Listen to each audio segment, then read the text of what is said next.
All right, we're ready to install some interfacing. First, I have some fabric that I cut here.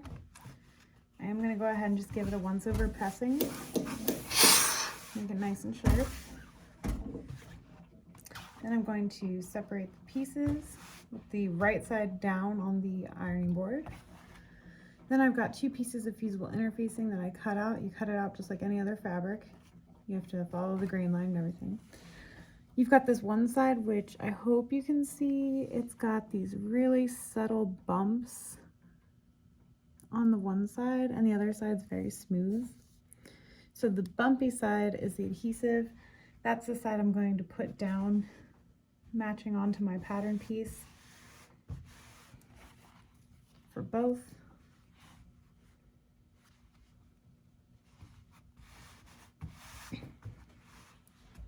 Then I'm going to use my pressing cloth.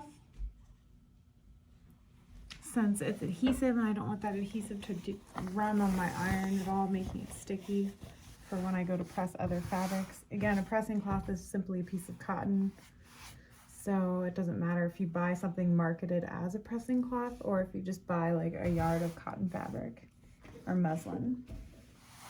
Then I'm going to press this. I add steam, you don't have to, I just like to. If you do steam, make sure you keep your hand away so you don't burn it. And I can just let it sit here for a moment and really let that adhesive stick to the fabric.